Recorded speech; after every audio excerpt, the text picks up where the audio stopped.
Just like is the market going up or down for the last couple of years, the inflation deflation debate has gone on. And when I went to prepare this today, I went back to this and I realized I didn't have to change the slides much, which was great because not a lot's changed in terms of the debate, depending on which side you're on, other than because of all the fiscal and monetary stimulus that's gone into the system, there is a higher chance of inflation. And we are starting to see a slight move up in it. The question is going to be how far does it go? And let's just go through. And the case for inflation, again, was really based on the reopening, which has been inconsistent and I think sporadic because of the waves. But you are getting a lot of pent-up demand. And really, what's different about the pent-up demand now is it's coming from three sources. Governments, businesses, and consumers will all be spending heavily. And that actually can push up and create some inflationary pressures. We'll talk a little bit later on why we think it could have the opposite effect. Reshoring and resilience of supply chains was another one of the big themes that people felt was going to create more inflation.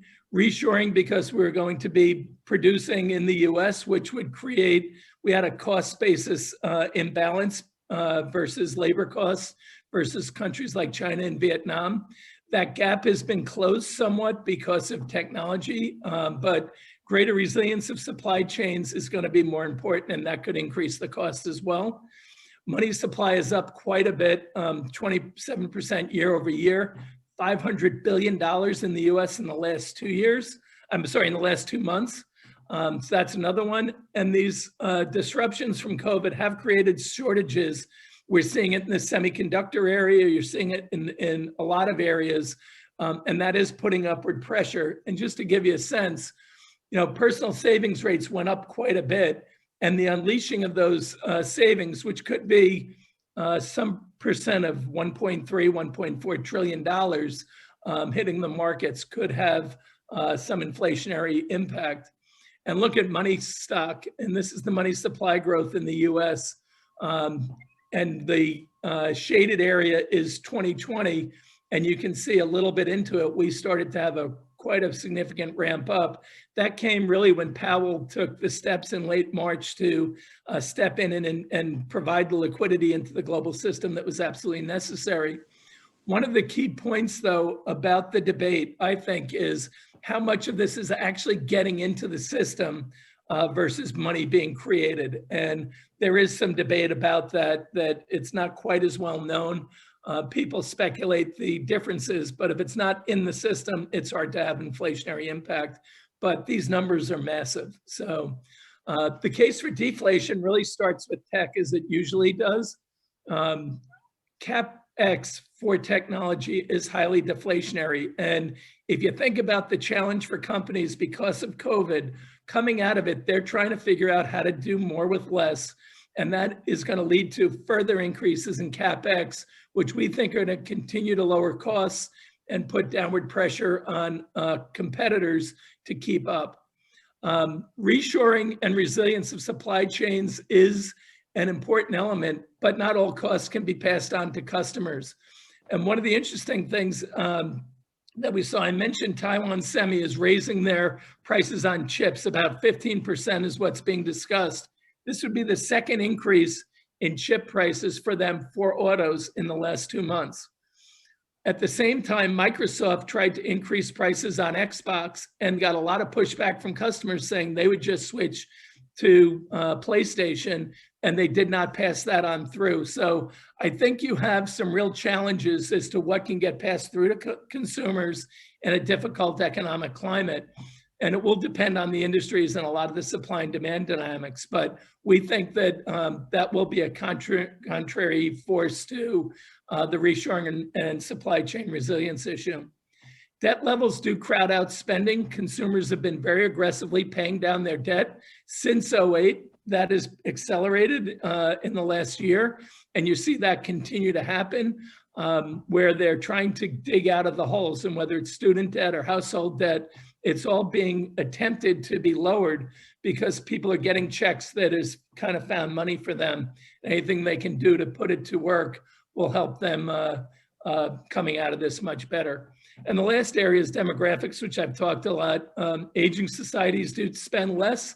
And we're going to have scarring for a generation of unemployment. That puts more pressures on governments to kind of carry people along. That actually creates more debt problems, and we think actually leads to a case for deflation as opposed to inflation.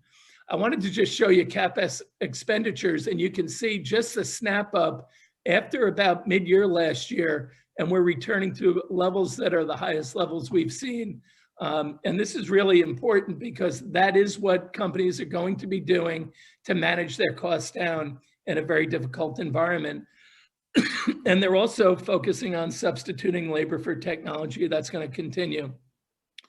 You can see debt as a percent of GDP, and this is public debt as a percent of total gross, has started to come back down a little bit in the US. So that's actually means that not all the money being put out is actually is coming back out of the system. So it doesn't all create the inflationary effects that you would think.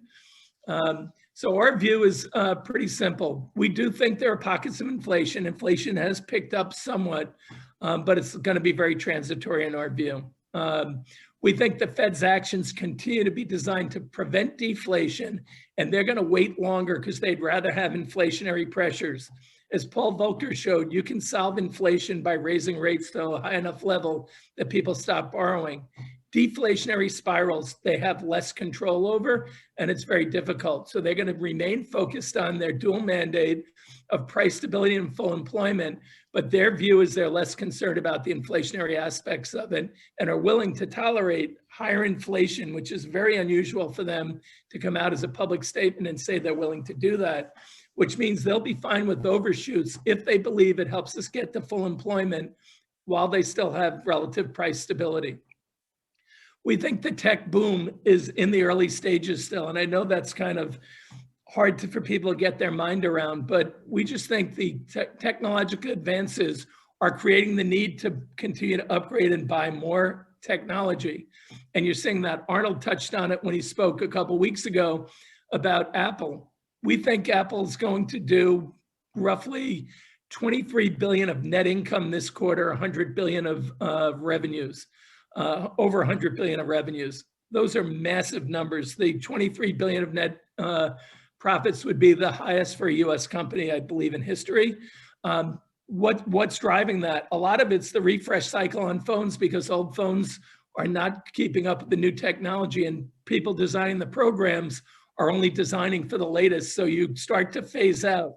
So iPhone 8s and above are really in the current sweet spot, but there are a lot of phones that are not iPhone 8s that are below that are going to be due for a refresh, and it could be 250 million phones. And think about it, the numbers are staggering. That's just one area. The technological changes continue. So we think this is a big area, and it's early, and it's going to continue to weigh on it. We think the cost of reshoring will be borne by both companies and consumers, mitigating the upside. And I touched on debt levels and demographics. So for our take, we can see higher levels of inflation, but we're not going to see significantly higher levels. We think the Fed can control it relatively easily, but they can't control it in all areas. And we've seen that with education, for example. It hadn't been a focus, but the educational costs have crept up at a much higher rate than other areas of inflation. And I'm reminded that Stan Druckenmiller reached out to a friend at the Federal Reserve a while back and said, I don't get your numbers. We see inflation everywhere, but in your actual reported numbers. And that's actually pretty accurate in a lot of areas, but we are starting to see where pressures are creating lower costs. And that is a lot of pressure on the system. So the debate will rage on until we have clarity. The Fed's going to do what they can to keep the temper tantrum from occurring like it did back in the early 2010 to the 2013 range. So we don't see that, but wouldn't be surprised if the Fed actually intervenes to keep the long end of the market in check so that they don't have a big run up in inflation expectations. So Mark, I'll stop there and open it up to questions or comments. Thank you, Stephen. Questions or comments? Stephen, this is Jim Flipkowski. I'm being the cynic that I am. Is it fair to say that now that the Biden administration has taken over, and the establishment, if you will, is in full command, that you shouldn't expect to see any potential, the black swan event of Donald Trump is no longer in the market.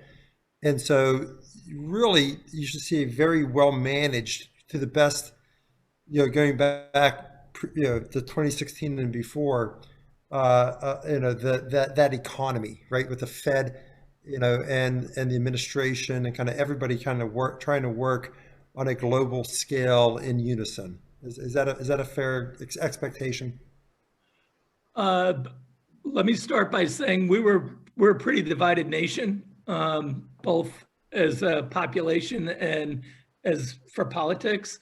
So I think that's not changed because we had a new administration come in. I think it'll be significantly better with higher certainty in terms of trying to determine the course. And I do think one of the understated changes that will occur with the new administration is putting Janet Yellen in the Treasury role. And the connection of the Fed and the Treasury to affect policy where they're not working at cross purposes is going to be a big help for the US. And I do think that her knowledge of how markets work and how we've dealt with crises going back to early 2000s for her will be an important element in how we come out of this. But I wouldn't say that we've had a completely new regime change given the political discourse that we have and divide that we have in the US. But there'll be greater certainty, it will be much more conventional approach to governing. But we have big issues and we're making, we can't go back. Whatever happened pre-COVID in any area of our lives, whether it's education, governing, or running businesses, it's going to be very different, even how we live. There is a demarcation that I believe will occur, that occurred last year, and the post-COVID world will be a whole new world with new norms. So I think we have to see how we evolve to that new norm for the new administration. I don't know if that answered your question, Jim, what you were driving at, but Well, no, it was good. My question was pretty open-ended. And so there is no, unless you have a crystal ball and you want to share that with me, I don't think anybody has clarity or certainty with visibility going forward. And it's, kind of everyone's best guess as to what their tea leaves say, the world is going to look like. But I do appreciate your comment about the still divided nation that we have, that is not going away, and that I guess gives some level of uncertainty to the economy, although I'm not sure exactly how much uncertainty. It may be here or there, but I don't think it's that much. for those who've been on the calls for the last 52 weeks, I'm not a fan of either party. But I do think this will be one of the most important work 4 years or 2 years, depending on how you want to look at it, of how Congress, the House, the Senate, and the administration work together to deal with the problems that we have and set the tone for the nation differently than they maybe have in the past. And do they create the hope and optimism and effectiveness that dials down the rhetoric and gets us moving in a more productive way? But I think when we look back with the crystal ball, the actions of how the leaders behave during this period will be really the determinant of how we move forward, both as a nation and I think more globally as well. Stephen, maybe to that point, from some of the comments that I heard last week from Yellen, it seems as though that she and the Biden administration are very much on the same page. It looks like the Fed is also willing to stand behind it. We've got the $2,000 check coming. I remember your comments the other week that, and I think actually you were prescient in that, because I think Biden actually reiterated your points of something else coming in the March, April timeframe, and then, as you mentioned, infrastructure. So, and just as a footnote, it seems I saw a clip on the Squad recommending universal basic income of not just $2,000 one shot, but $2,000 a month, as a program. So it seems like the spigot potentially is like full on.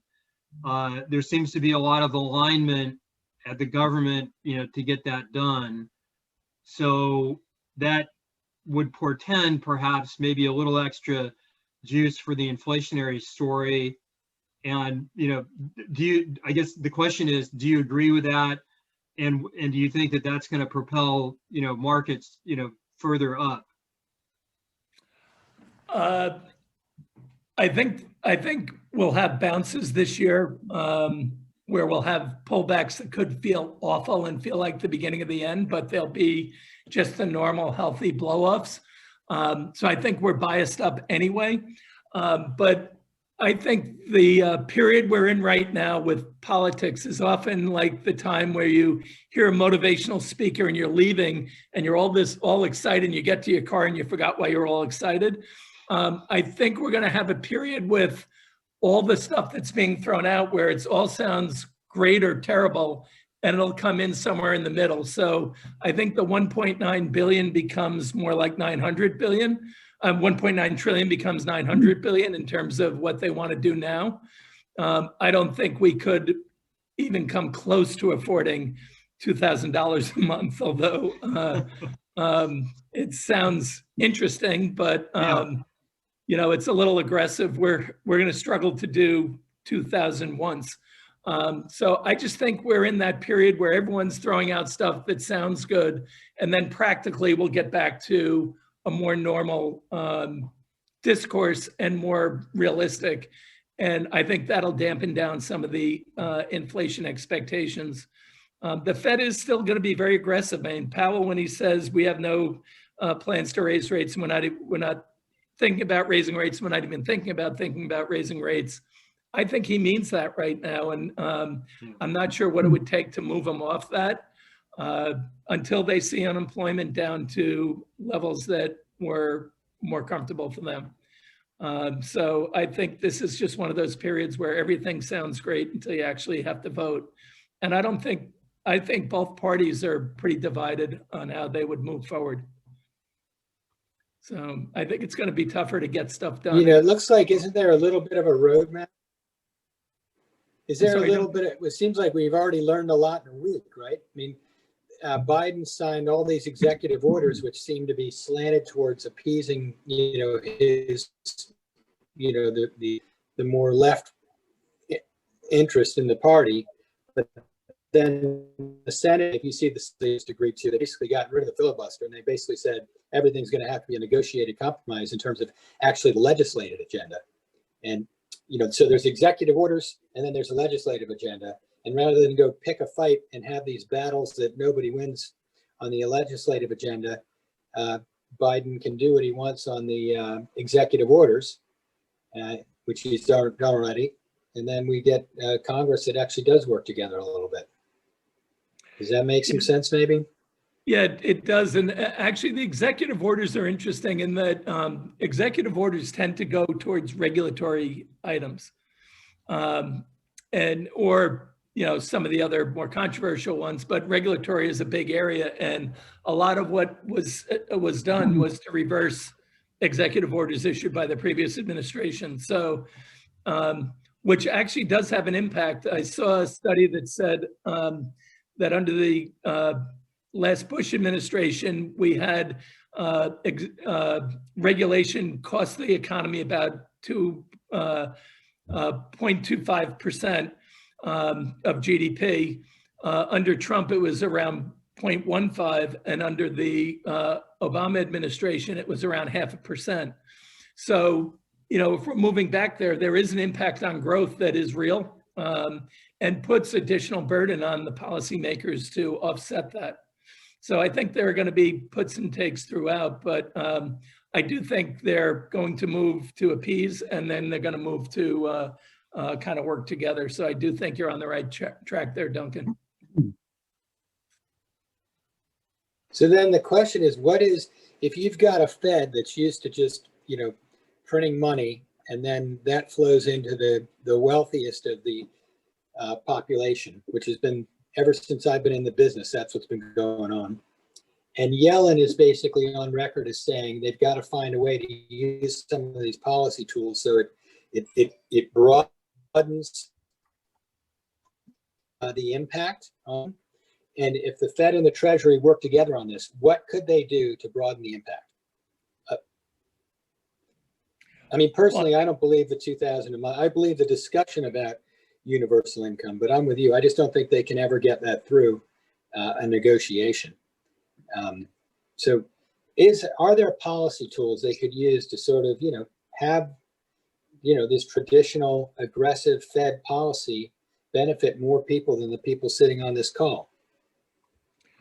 I mean, a good tax policy would go a long way for the US. And just to start, I don't mean, raising taxes only. I mean, we have so many loopholes. It's so hard to figure out our tax system and tax policy, and it does skew to help those with assets. So I think getting a good tax policy would go a long way. We're big believers in infrastructure, but infrastructure has to be done where you combine the federal doing what they do best with the states doing what they do best. Just not having that partnership and not involving the private sector in that will lead to just more misallocation of capital. But infrastructure done right can have a big impact. We just have to get it right. And the onshoring and onshoring type initiatives do help the economy.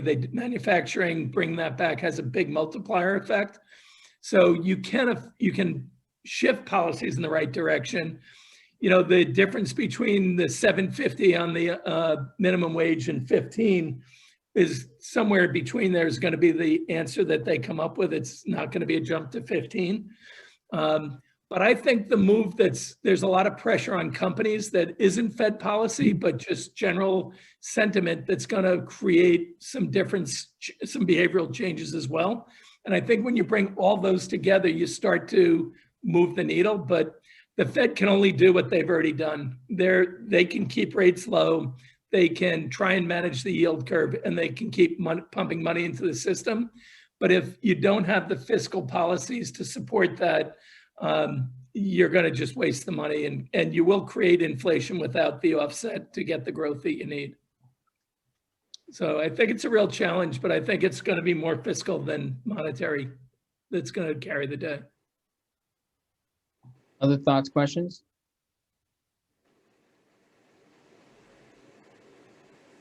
I wish Jonathan Dane was on. He'd take the inflation side all day. So, Chris White, I always credit you for seeing the derivatives market in 2006. How do you see these themes?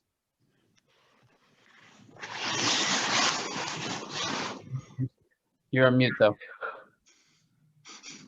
You're still on mute. I don't have a good opinion on future inflation right now. I have been very surprised by the huge amount of liquidity that's been supplied into the marketplaces all over the world, and the lack of any response here on price levels. And there are a lot of reasons for that, only some of which I think I understand. Put it another way right now, if you go back and start looking at the velocity of money over this period of time, go try to explain that to yourself. So I don't feel like I understand right now. All right. Yeah, Chris, that's a really good point. Velocity has actually collapsed, in the last year or so. I mean, it's been trending down since 1980, and even from the GFC, it was continuing to trend down. So a lot of that money, just stayed in the system. It never got into the pockets of consumers. And, I think, sort of what's different this time is that we're seeing, direct stimulus be mailed out to consumers. Stephen, you pointed out the higher savings rate, things like that. So, and I just pulled up the Fred chart on it, and there's been a ever so slight tick up in velocity. So, who knows? But at the same time, we are still way below levels of 1960. They go back to 1960. So we got a long way to go as far as velocity, starting to make an impact. But it's an excellent point.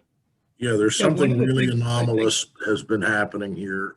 I think it's related partly to the reduction in consumer debt and partly to, if you like, depression behavior by consumers.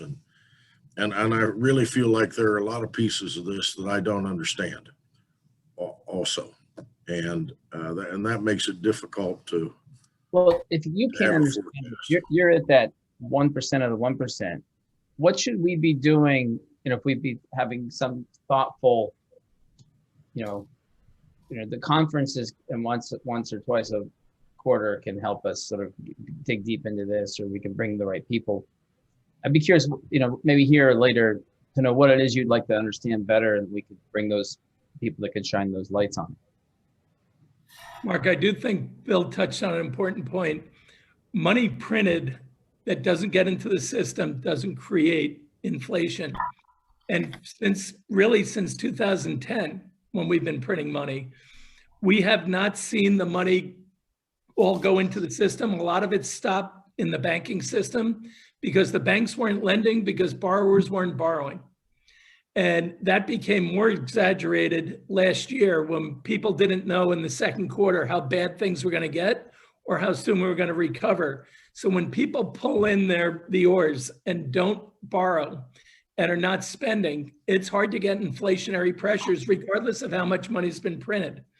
So that's a big element of it. And you see that with the debt pay downs, that's a very productive use of the money for so many people and so many businesses. So that's one of the challenges. And the real inflation has come in asset values. And that's not broadly shared either. So that creates this further problems. But if money doesn't hit the system, it doesn't have an impact on the system. It just hits the headlines. It's in the system someplace, Stephen. It's just a question of where and how, right? Yeah, it's a lot of it's sitting on the banks. I assume I'm not sure that it is sitting on the banks. Isn't it in Tesla? But isn't it in Tesla? No matter, the money is cycling at a much, much different rate than it used to. And that's a big deal. So if you want to know what to do about it, Mark, my guess is keep some commodity exposures. Talking your book a little bit, though. I suspect if you take a look at recessionary times and the velocity of money, you have a decrease in recessionary times of the velocity of money. And historically, that is mostly true, but not to this extent. This is weird. So I think there's a cultural change. So we made the comparison to the 1960s, and I think the culture in America is substantially different. I wonder how much of lifestyle goes into that velocity of money. Jonah will talk about the number of people that are sitting at home gaming, and not interacting or mingling. They're become couch potatoes or game potatoes, and game. So I think it would be an interesting way of analyzing it is to sit down and understand, from period to period, the composition of the velocity of money, and what has changed, and where it has changed, and going through expansionary times. Right? It's traditionally recession.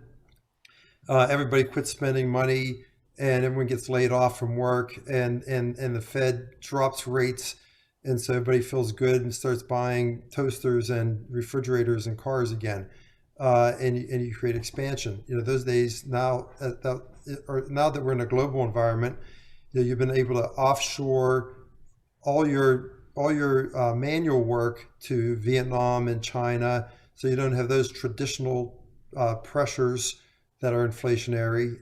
And so I think the entire equation has changed, quite a bit. And I think that would be an interesting conversation and analysis, to really understand, what that looks like. I would just add, if you think back to 2008, we were talking about having a once in a lifetime economic environment. And then 10 years later, we have another once in a lifetime environment that was really stressful on the system.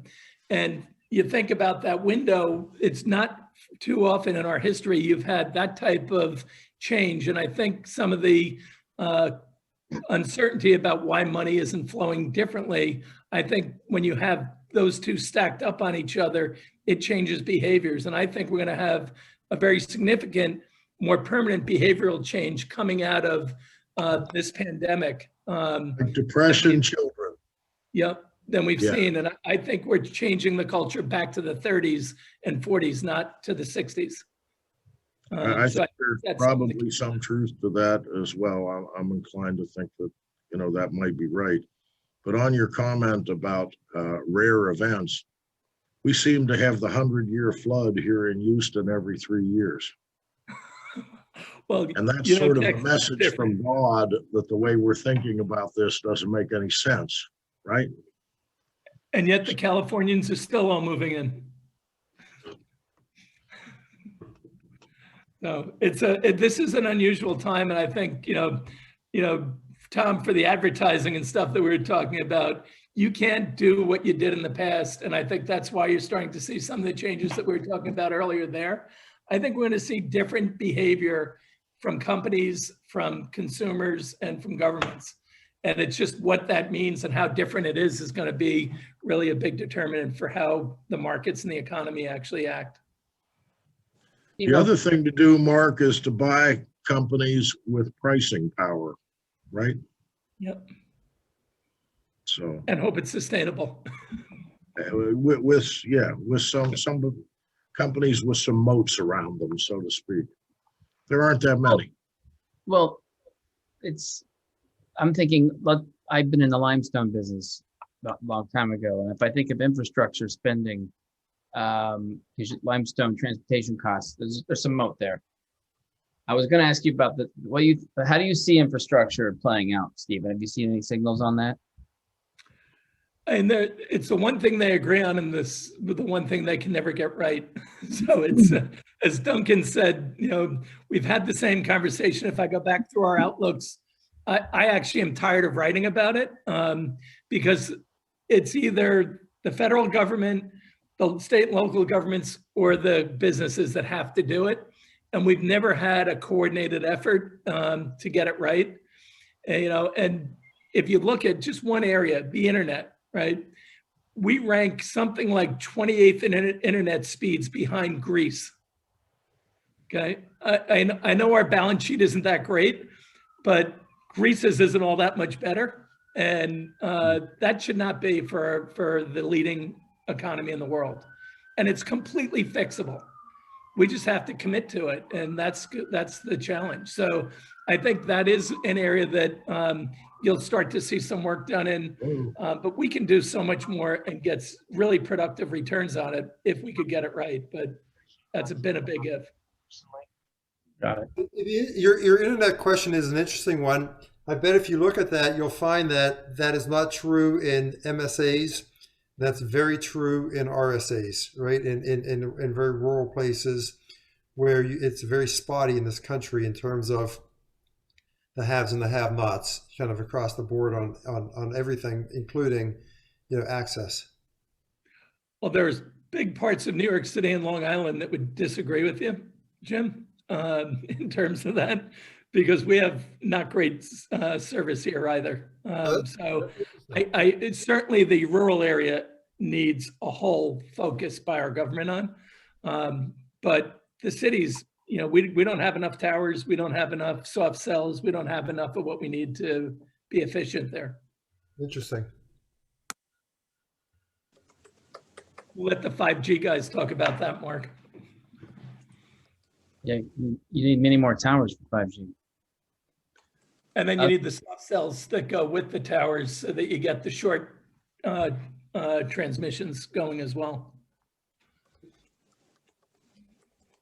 Other thoughts, questions?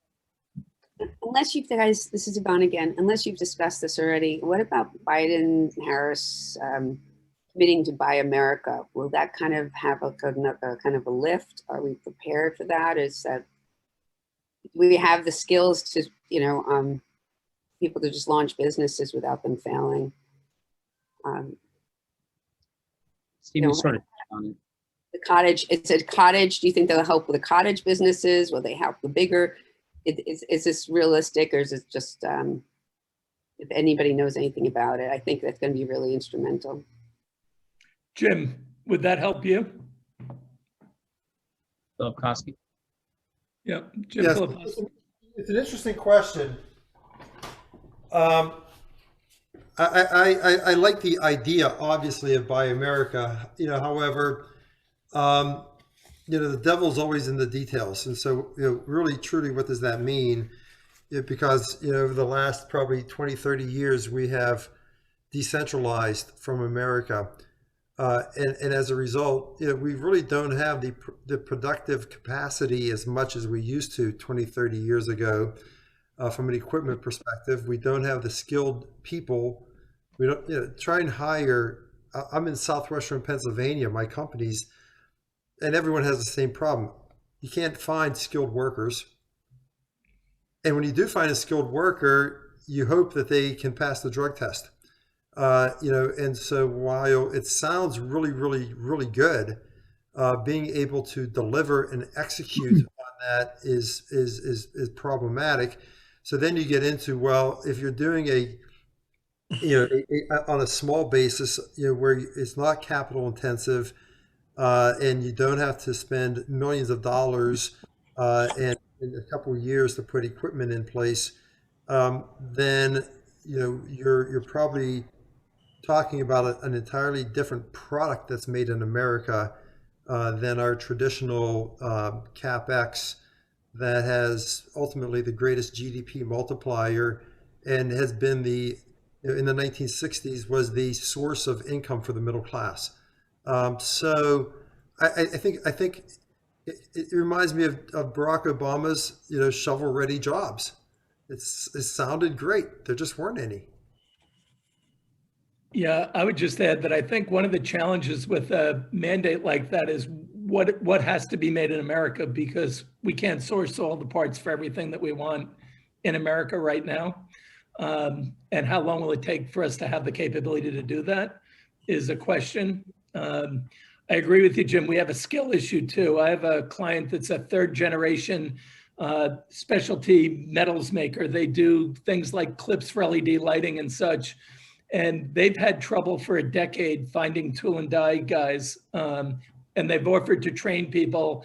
They were offering $25 an hour, 4-day work week, and they just were having a terrible time finding them, where the head of the company was deciding whether they were going to sell it and keep the intellectual property, or just sell out completely, or move the company to a better labor market, such as the Carolinas or some of the southern states. So that's going to be an issue that we can't solve overnight by an order. If this administration wanted to do something creative on that front, instead of simply the offset is somebody gets hired or they're on unemployment, they would use partial unemployment to underwrite training for companies. And so you create a person where the company can hire somebody, train them.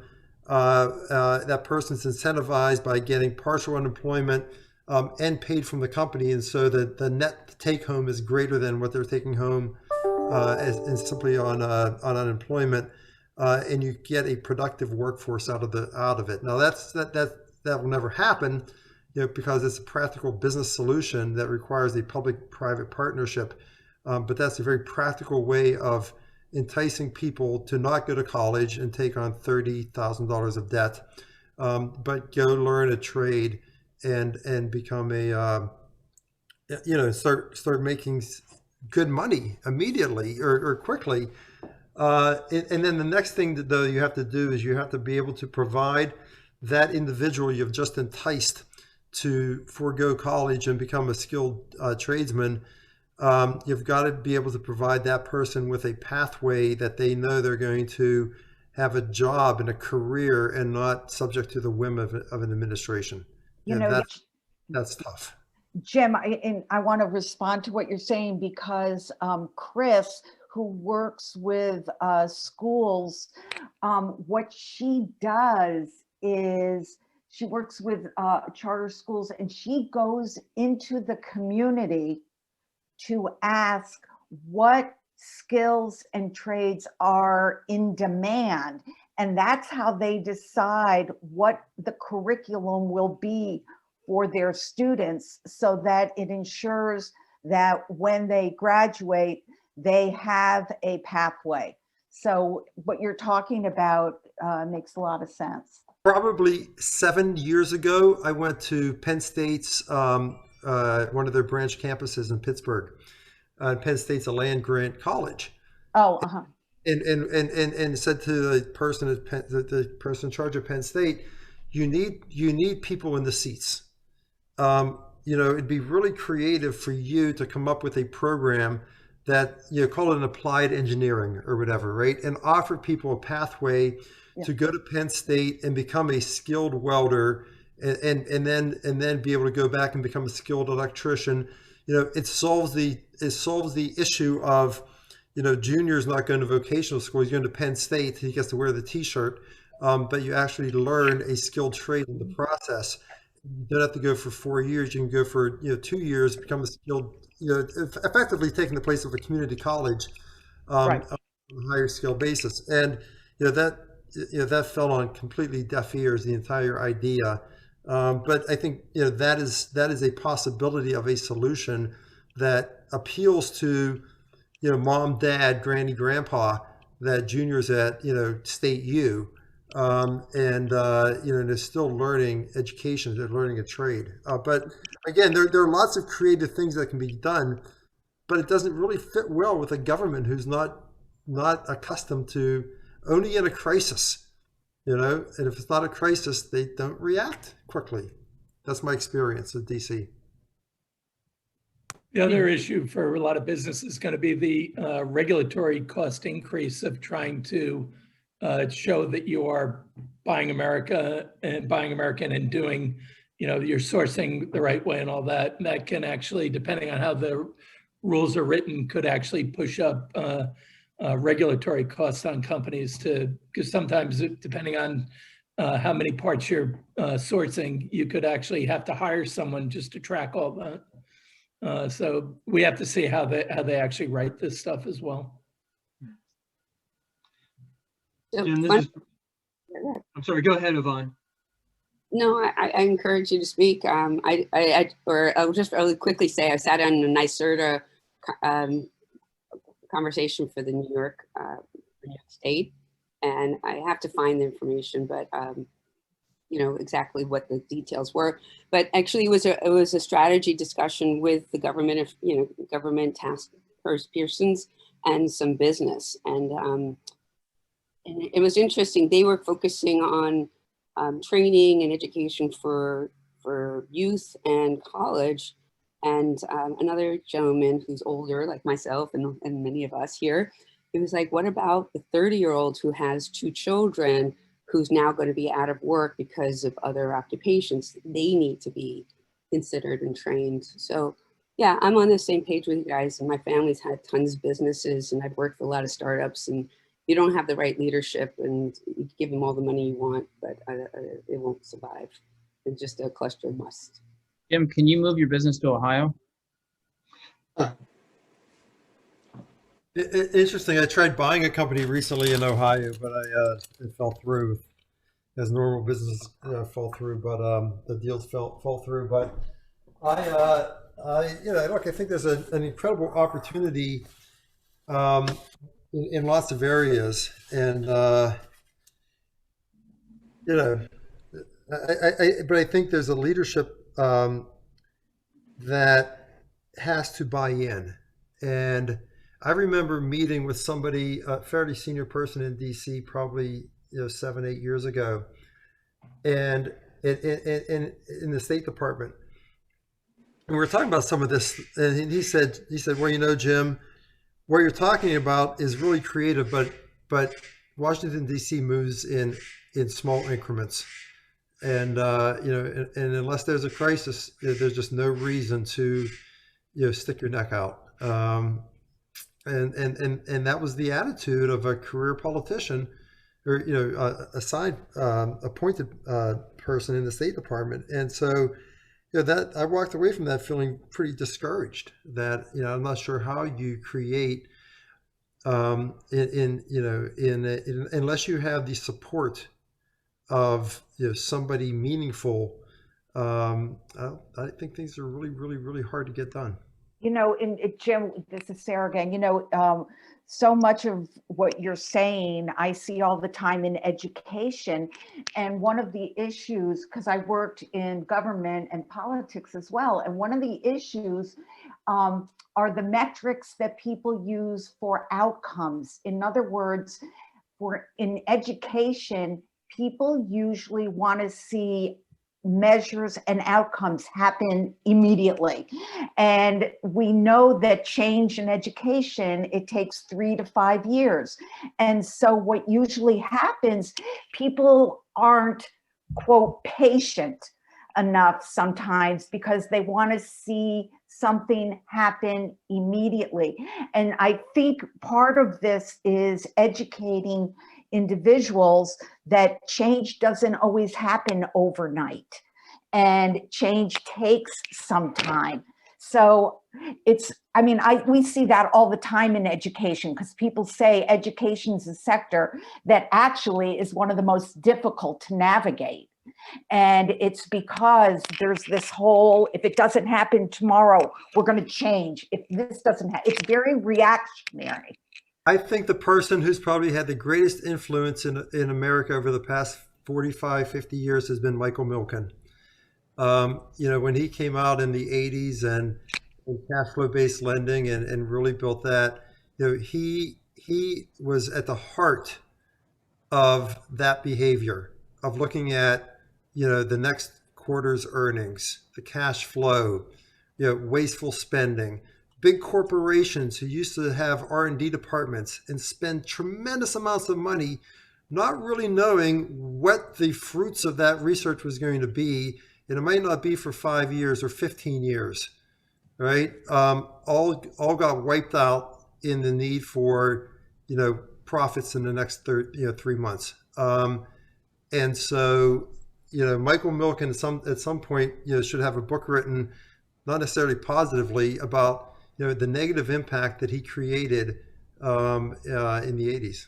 I think it is by far the longest lasting, impactful on the culture of in what we're dealing with today.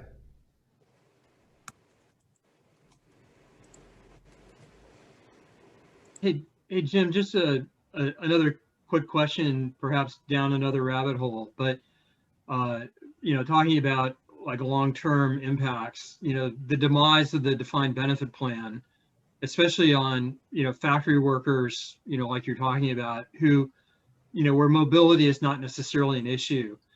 Do you think that if tax and accounting policies, could somehow be changed so that DB plans could again be a viable option, for businesses, do you think that that would have an impact on, on attracting talent? It's an interesting question. First of all, I'm sure you're familiar with all the pension plans and the defined pension plans and that are grossly underwater and that nightmare that's about to happen. Yeah. If you look at I remember looking at a company several years ago that had a small union, and they were part of a multi-employer pension fund that had $2 billion of assets and $4 billion of liabilities, and had a target return of 8% in order to get be able to afford it.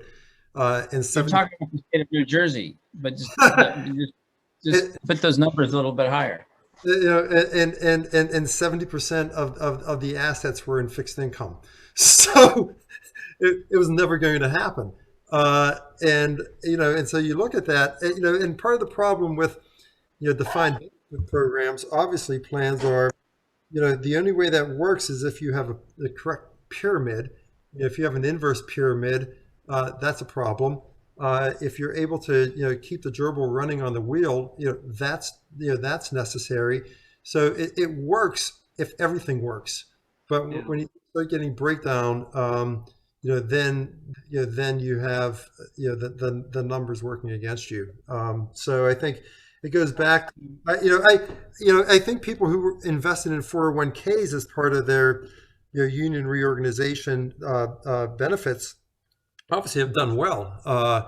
And so I don't think necessarily defined contribution plans or defined benefit plans are the answer.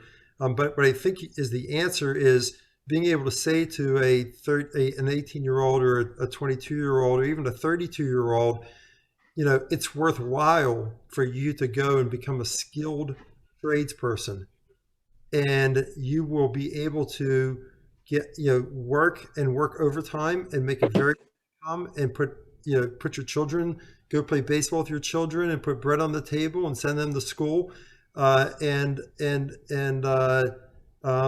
not have again $30,000 of school debt trying to figure out what your job is. That is the program. If you're a Rebuild America program, is really a grassroots program, and that, to me, a Buy America program as a title isn't sufficient. It's really looking under the covers and seeing what the silos are under the cover that supports that very good sounding goal. We've talked a lot about how the government needs to split their budget between an operating budget and investment budget, and that would get to the measurements and going beyond just the quarter that you and Sarah were talking about. But you would do it as a company would do it with a real return on investment, and then you would reward the programs that worked and cut the ones that don't. That is not how Washington works right now. Washington works on the, do this for me, I'll do that for you. And, they count the votes, not the success of the projects. Well, I think Washington works on the election cycle. Right. Right? I mean, Washington works based on the House gets reelected every 2 years, and 1/3 of the Senate gets reelected every 2 years. And to get reelected, you have to go back to your voters and say, look what I've done for you. Well, the term limit amendment's out there again. So probably coming from the wrong mouth right now, but, sooner or later, it would be a good idea to build some vocal support for that kind of thing. I mean, that's the kind of thing that would change it. I mean, I've said this before, right? But they've had so many failed policies over the last 20 years that would have prevented us from being in as bad a position we are with this unbalanced wealth effect. And they almost always shoot them down for political reasons. Just what you're saying, it's about getting elected. It's not about doing anything for the people. It's really disgusting. It's unbelievable. And by the way, here's the worst thing. I'll give you one last thing I heard, okay? The wealthiest friend I have just got a stimulus check last week. And that's all, that is all you need to know. That is all you need to know. It's either a bad statement on your wealthiest friend or a complete flaw in the government. Well, he doesn't apply for it. It just comes. Well, wait, what was it, a loan or was it a check? Just got the check in the mail, or the deposit. We didn't billions of dollars of checks went out for the first stimulus round to dead people. I mean, I think what we're talking about is how could somebody fundamentally trust the government to solve these problems? Yeah. They've not demonstrated that they have, one, the desire to, nor the capability to, right? All Correct. they can do is kind of throw money at a problem. They're just, they don't have I mean, they do. Their job is to get elected, right? Once they're in place, they just want to get reelected. They're not going to solve these problems for us. And by the way, the SBA thing, that was a disaster too. They sat there and they said, how many people can we give jobs to? Or, we'll save them their salary for 2 months. But they didn't do anything for small companies trying to manage their supply chains and their inventory management and their financing for that. And that's put a couple businesses out, that's put a lot of people out of business. So, they saved a job for 2 or 3 months, but they didn't save a business that would have preserved a job for years. Yes. I mean, it's just, and there's no sort of accountability for this after the fact even. I know that. So what could this group do, right? How do you create more accountability on this stuff? It just seems to me, now I'm on my rant, right? But, seems to me term limits and really calling out in some sort of public forum failures of the solutions is something that has to start happening. Not to pile on the stupidity, but I heard on the news last night, California gave out $11 billion to fraudulent gig unemployment claims funded by the federal government. And it might be up to 30 billion. Just crazy. Is this the same problem that was before, or is this a new problem? Because they've been doing it. There was another scam. Yeah, well, guys in the prison system have been taking money. Another thing that you were talking about was, like Duncan, you were talking about PPP specifically, and I know Stephen was talking about United States, buying American and stuff like that. Situation like me, I have developers that work for me for $12 an hour that in America would cost $212 an hour. And I can't survive by hiring American developers. And the EIDL was an absolute shit show, pardon my French. And they didn't focus at all on the EIDL and just the PPP. And so if they could start looking at, like you said, the small businesses and startups and not just think buy American. I want to buy American. I want to use American, but I don't have that ability. So there's a lot of things that need to be taken into account.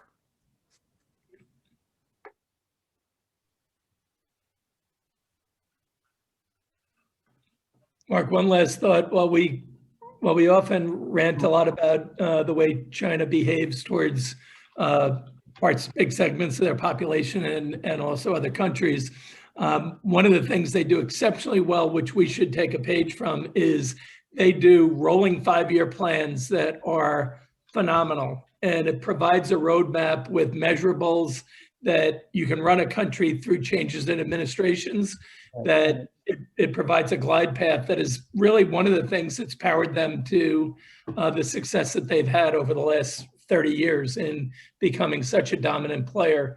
And when you read it and understand the details and the thought that goes into it, and then you hear the stuff that comes out of DC, you just sit there and shake your head and say, we could do that, why don't we? And it all comes down to the way the parties are run. What was it? The Japanese would have those plans too, with the NITI or whatever, but that's a longer. They can plan because A, they have to, and B, they know they can enforce it. We're just, for the good or the bad, we're America. I can't see that happening. Yeah. Unless it's a wartime crisis regime, and then that creates fundamental change. We had a pretty strong plan in the 30s. We had a pretty strong plan after World War II. So it's not beyond our capabilities. You know what Churchill said? You can always count on the Americans to do the right thing after they've tried everything else. I gotta go. Ciao. Thanks, Enjoyed it. See you, Chris. Thanks, Chris. Thanks. Einstein said, stay away from negative people. They'll have a problem for every solution. By the way, Jim Hawk and MJ, I wanted you guys to connect. MJ's looking at how to scale things, and you've scaled things before, Jim. Hey, Jim. Hi there. Happy to. Okay, wonderful. Thank you, Mark. And Zoe, let's do the Space Frontier thing. Team, let's make sure those calendar invites get out on the breakouts. For 5G, Stephen Nitzen, we need to make it for 11 because he's busy with you at 10:30. Yeah. Erase it again? Wait, Okay. wait. You know what other area, Mark, that I think is interesting and I haven't heard enough about is AI. Yeah. Oh God, they've written us in the homework. No, I'm with you. I think there's and Eric Lindbergh has done a lot of stuff about it. Yeah, because there's a lot in the world with mental health and how AI is being able to get to populations that don't have access. And it's an interesting topic. What's in a way what MJ's quasi doing? It's not, well, he's created a community. Yeah, I'd love to know, MJ, whether are you involved at all in any AI endeavors? Yeah, I mean, we call it logic or dumb AI. We call it dumb AI only because the AI is, is very kind of, is a lot more Facebook and Instagram and all those guys. They use kind of machine learning and very, very intricate AI. So it's really logic based, and AI is basically the more you learn, the more the system learns, and so that way it creates a better user experience. So we call it dumb AI from our standpoint, which is kind of high-end logic, but dumb AI. But yeah, artificial intelligence is something that is very important because the more and more you can understand user behavior, the better and better you can curate an experience, that's better for people. Yeah, and I'm dealing with some folks who are talking to me because they're working on empathetic AI. That's how they're talking about it. So yeah. Yeah, no, absolutely. Very, very, I mean, AI is really the future. It's happening now, right? Sarah, maybe that could be at least one of the themes you touch on in the next education. It's a very interesting theme in education, actually. And that's why I bring it up, because I don't know enough about it. And people have been coming to me because of the work that I do. They're looking at AI in that work. I mean, just a very summary that Eric Lindbergh thinks that the system has all this rote memorization should just go out the door, because we're all going to have these. It's one feature of AI that we need to be, again, the masters of the machines and learn those talents rather than doing what the machines can do for us. Yeah, and my doctoral students, the doctoral students that I'm working with social entrepreneurial and education and social change. Those are the courses I'm teaching, and it's fascinating what they're researching and coming up with. Yep. Hey, Mark. Yep. Can I share a quick moment? Leslie and I have had some interesting conversations on the topic of mentorship. And it kind of came off of Jonah Blake's remark a few weeks ago that young adults need this the most. And we're discussing, like, how does this become an integral part of education, not just through college, but lifelong learning? And can 361 be a part of that? Well, two things. One is, I think, so important to almost even all your philanthropic initiatives. If you don't sort of that reinforcement on the mentor level, that I'm just going to throw on the screen. For me, it all started with mentors. I went first to college in my family, and I wish I had someone tell me, go work for a law firm before you go to law school. I wish I had that mentor, but it's all good. But yeah, mentors is, and they help you all through life, and you have to, these are loops. So big brothers, big sisters, but you name it, could be just training in Jim's company, right? Everybody needs mentors. Yeah. That could be something, that we can help reinforce. I mean, we have the alumni connecting thing that's part of that, but I think you need mentors all the way through. Until I'm you're looking at all the big brothers and big sisters right here on screen, These are people with their heart in the right place and the knowledge and the experience to change lives, So. Well, I think, Mike, you've used the referral that this is a community of elders who can share expertise. And the question is whether that's a formal or less formal type of relationship and how to nurture those relationships throughout the course of your life and share it with your people and those who you can make yourself available to. I'm just excited about this community piloting some kind of, Mark's done such an incredible job with the technology, bringing this community together. It seems it would be it would be a substantial effort to build it out and to bring in a younger audience to use this forum, this opportunity. So if everybody is familiar with YPO, Young President, they have a couple rules. One is that you have to return a phone call within 24 hours or 48 hours.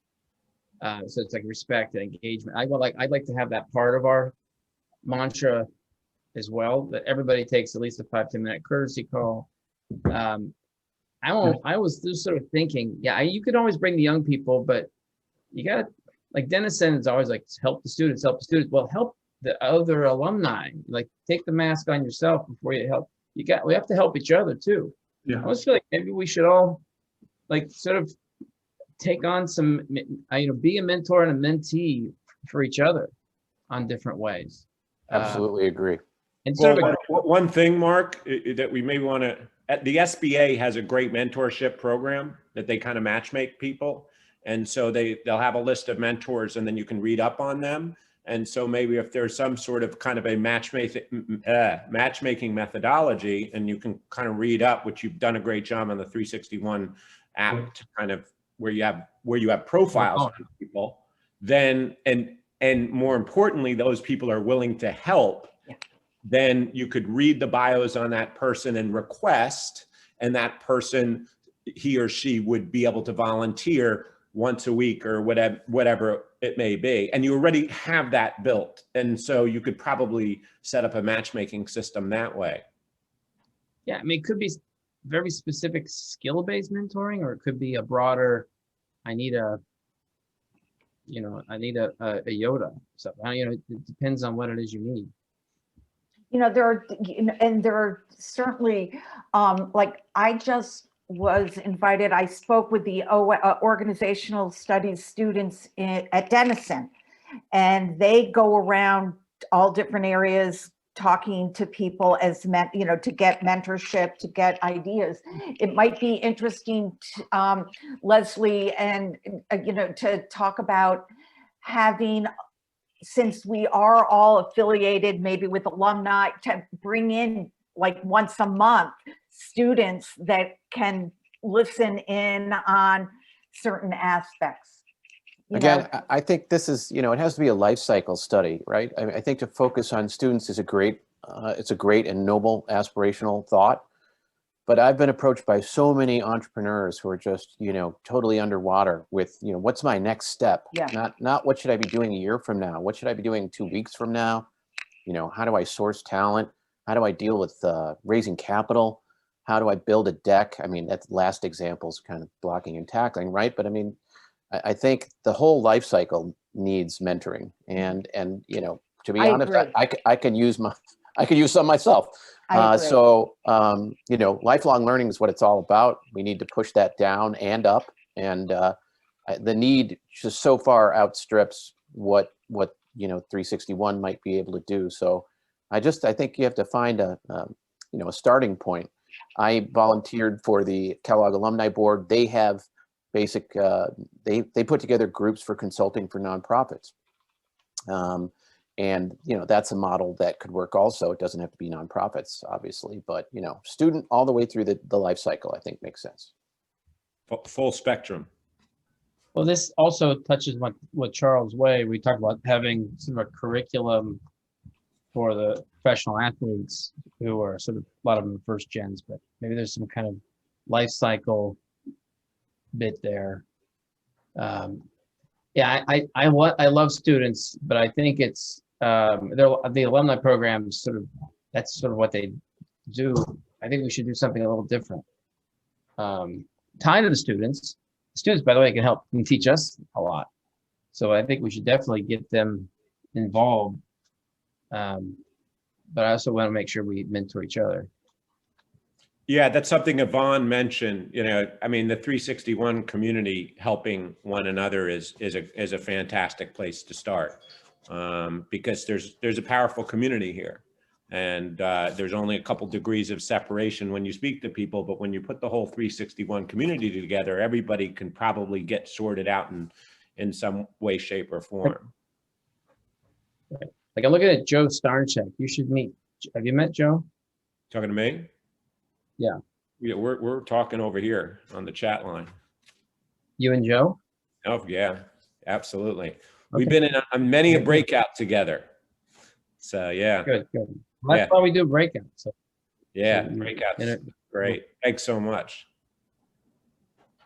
All right, I've got a call with a Michigan guy who sits in Columbus, Ohio, which is already a unique thing.